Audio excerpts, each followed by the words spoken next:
Hello guys, स्वागत है आपका अपने YouTube channel learn with Aarti ma'am में। हम लोग भक्ति काल पढ़ रहे थे। भक्ति काल में हम लोगों ने निर्गुण धारा खत्म कर दिया था। आज से स्टार्ट करेंगे हम लोग सगुण धारा। सगुण धारा जो है अच्छे से पढ़ेंगे। और निर्गुण धारा में हम लोगों ने डीपली अपना पढ़ लिया था। काफ़ी इम्पोर्टेंट भी जो भी फैक्ट लिखाए गए वो काफ़ी ज़्यादा इम्पोर्टेंट है। और आगे भी आपका जो सगुण धारा में है ये भी आपको अच्छे से पढ़ने की ज़रूरत है, क्योंकि इसमें आपका जो राम भक्ति और कृष्ण भक्ति शाखा है वो बहुत ज़्यादा इम्पोर्टेंट है। राम भक्ति शाखा से भी आपके काफ़ी क्वेश्चन पूछे जाते हैं। और तुलसीदास जो कि इसमें सबसे महत्वपूर्ण कवि हैं, आपके उनसे काफ़ी क्वेश्चन, उनकी रचनाओं से काफ़ी क्वेश्चन आते हैं, उनके क्रम से लगाने को या फिर उनके खंड काव्य या अदर चीज़ों से भी काफ़ी क्वेश्चन पूछे जाते हैं। तो अच्छे से हमें आपका चाहे राम भक्ति शाखा हो या कृष्ण भक्ति शाखा हो, अच्छे से हमें उन्हें पढ़ना पड़ेगा। उनकी सारी रचनाएं जितनी भी हैं उनको अच्छे से लर्न भी करनी होंगी और सीक्वेंस से भी लर्न करनी होंगी। तो हम लोग स्टार्ट करते हैं यहाँ से सगुण धारा। और सबसे पहले अगर आपने चैनल को सब्सक्राइब नहीं किया है तो चैनल को जरूर सब्सक्राइब कर लें। और अगर कोई भी टीजीटी पीजीटी या केवीएस टीजीटी किसी भी चीज़ की अगर टीजीटी पीजीटी की तैयारी कर रहे हैं तो हमारे चैनल से आप जुड़ सकते हैं। आपके महत्वपूर्ण क्लासेस आपके लिए चल रही हैं। और चलिए फिर आगे स्टार्ट करते हैं। हम बात करते हैं भक्ति साहित्य में आपका सगुण धारा में। सगुण धारा जो है इसकी उत्पत्ति आपकी दक्षिण भारत से मानी जाती है। ठीक है, किसकी उत्पत्ति जो स्वीकार किया गया वो आपका दक्षिण भारत से माना जाता है। तो इसके बारे में सबसे पहले बात करते हैं कि भक्ति साहित्य में जो आपका प्रस्थानत्रयी, जो 3 आपके पुस्तकें आएंगी प्रस्थानत्रयी, ठीक है, तो उसमें आपका कौन कौन से हैं? उपनिषद हो गया, गीता हो गया और ब्रह्मसूत्र हो गया। ठीक है, उपनिषद, गीता और ब्रह्मसूत्र ये आपकी प्रस्थानत्रयी में आएंगी। प्रस्थानत्रयी से क्वेश्चन पूछे जाते हैं। प्रस्थानत्रयी में कौन कौन सी आपकी आएंगी? तो आपका ब्रह्मसूत्र, गीता और आपका उपनिषद। ठीक है, उसके बाद बात करते हैं वैष्णव भक्ति। जो वैष्णव भक्ति इसमें सबसे महत्वपूर्ण है। तो आपका वैष्णव भक्ति की उत्पत्ति आपका दक्षिण भारत से ही मानी जाती है। और सगुण धारा की भी उत्पत्ति आपकी दक्षिण भारत से ही मानी गई है। और उसके बाद बात करते हैं कि वैष्णव भक्ति जो कि बहुत ज़्यादा इम्पोर्टेंट है। तो उसमें आपके इसके आदि आचार्य कौन थे? आदि आचार्य आपके रामानुजाचार्य थे। ठीक है, वैष्णव भक्ति के आदि आचार्य कौन थे? आपके रामानुजाचार्य थे। और उसके बाद बात करते हैं वैष्णव संप्रदाय। वैष्णव जो आपके वैष्णव भक्त के संप्रदाय हैं, ये क्वेश्चन इससे भी आते हैं। तो उसके बारे में थोड़ा सा हम लोग उनके संप्रदाय, दर्शन और प्रवर्तक कौन कौन है उसके बारे में देख लेते हैं एक बार। तो सबसे इसमें आपका श्री, ब्रह्म, रुद्र, सनकादि ये आपके मेन आपके जो है संप्रदाय हो गए।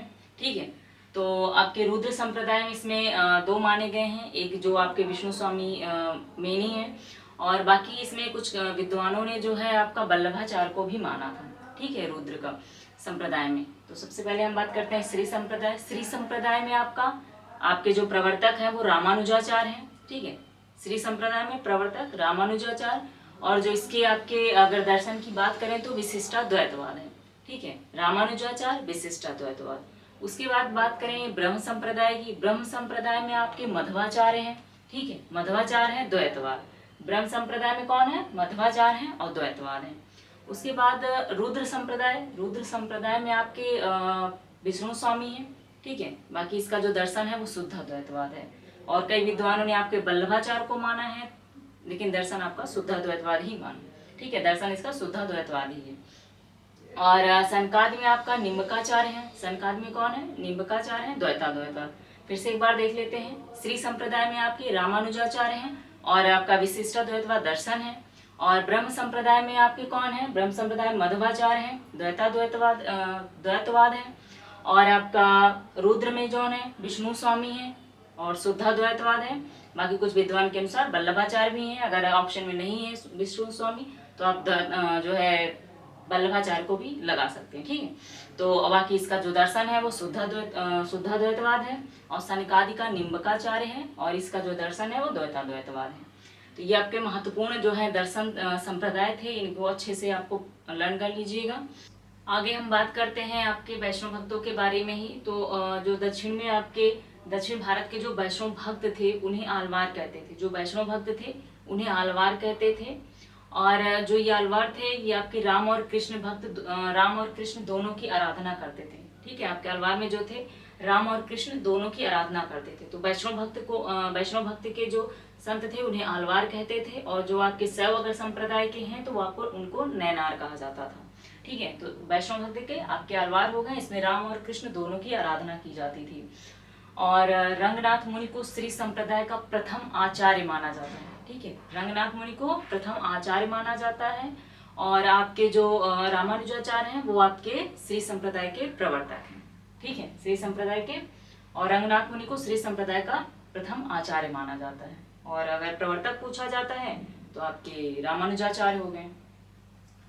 और रामानुजाचार्य के पहले आपके श्री संप्रदाय में कौन कौन आचार्य थे इनके बारे में एक बार देख लेते हैं। तो सबसे पहले आपके रंगनाथ मुनि थे प्रथम आचार्य, फिर पुंडरीकाक्ष हुए, उसके बाद राम मिश्र हुए, फिर आपके यमुनाचार्य हुए, उसके बाद आपके पांचवें रामानुजाचार्य हो गए। ठीक है, तो ये आपके 5 जो हैं आचार्य थे जो श्री संप्रदाय में थे। और श्री संप्रदाय में जो है आपको राम का आराध्य माना गया है। श्री संप्रदाय में राम को आराध्य माना गया है। बाकी ब्रह्म, रुद्र और सनकादि में आपके कृष्ण को आराध्य माना गया है। ठीक है, तो याद रखिएगा श्री संप्रदाय में राम को, और बाकी ब्रह्म, रुद्र और सनकादि में आपके कृष्ण को आराध्य माना गया है।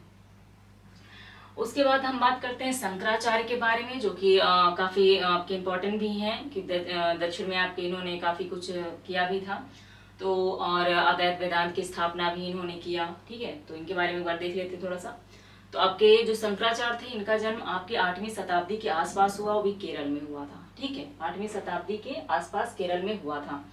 ये आपके जो है प्रछन्न, इन्हें प्रछन्न बौद्ध भी कहा जाता था। ठीक है, प्रछन्न बौद्ध भी कहा जाता था इनको। और शंकराचार्य ने अद्वैत वेदांत की स्थापना की थी। शंकराचार्य ने अद्वैत वेदांत की स्थापना की थी। जो आपके भाष्य थे उन्होंने प्रस्थानत्रयी की थी। ठीक है, भाष्य ने आपके प्रस्थानत्रयी की थी, और अद्वैत वेदांत की शंकराचार्य ने किया था। और शंकराचार्य के गुरु जो थे आपके वो गोविंद योगी थे। शंकराचार्य के गुरु कौन थे? गोविंद योगी थे। और इन्होंने स्मार्त संप्रदाय का प्रवर्तन किया। ठीक है, स्मार्त संप्रदाय का प्रवर्तन किया गया, जिसमें 5 देवों की उपासना की गई है। ठीक है, पंच देव उपासना पर यह आधारित है। तो 5 देवों की इसमें उपासना की गई है स्मार्त संप्रदाय का। तो याद रखिएगा कि स्मार्त संप्रदाय जो है 5 देवों की उपासना पर आधारित है, पंच देवों उपासना पर आधारित है। और बाकी स्मार्त संप्रदाय जो है आपका प्रवर्तन शंकराचार्य ने किया। और दक्षिण भक्त के जो शैव भक्त थे उनको जो है आपका नैनार कहा जाता था। ठीक है, दक्षिण भारत के जो शैव भक्त थे उनको नैनार कहा जाता था। कहा गया है अलवारों में प्रसिद्ध जो एकमात्र महिला थी। ठीक है, अलवारों में प्रसिद्ध एकमात्र महिला आंदाल या गोदा थी, जिन्हें दक्षिण की मीरा भी कहा जाता है। ठीक है, दक्षिण की आपकी मीरा भी कहा जाता है। एक बार फिर से इनको देख लेते हैं। दक्षिण भारत के जो वैष्णव भक्त थे उन्हें अलवार कहते थे, और जो शैव भक्त थे उन्हें नैनार कहते थे। और श्री संप्रदाय के प्रथम आचार्य अगर बात करें तो आपके रंगनाथ मुनि थे। ठीक है, और एक बार उनके क्रम से देख लेते हैं श्री संप्रदाय में। तो रंगनाथ मुनि, पुंडरीकाक्ष, राम मिश्र, यमुनाचार्य और आपके रामानुजाचार्य, ये हो गए आपके। उसके बाद श्री संप्रदाय में राम को आराध्य माना गया, ब्रह्म, रुद्र और सनकादि में आपका कृष्ण को आराध्य माना गया है। और आपके शंकराचार्य का जन्म जो है 8वीं शताब्दी में हुआ है और केरल में हुआ है। ठीक है, 8वीं शताब्दी और केरल में हुआ है। इन्होंने अद्वैत वेदांत की स्थापना की है, और भाष्य ने आपके प्रस्थानत्रयी की स्थापना की है। उसके बाद शंकराचार्य के अगर गुरु हैं कौन है तो गोविंद योगी हैं, और इन्होंने स्मार्त संप्रदाय की स्थापना की, जो कि पंचदेव उपासना पर आधारित है।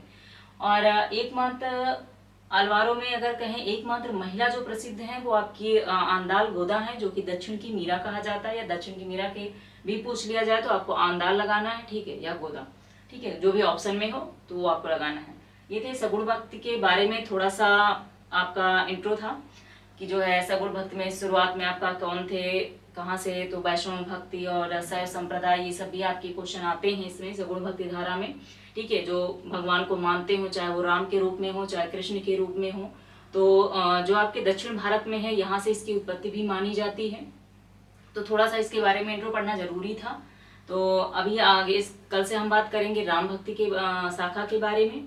और जितना भी पढ़ाया गया है और अच्छे से पढ़ते रहिए, और आपका अपनी तैयारी अच्छे से करते रहिए।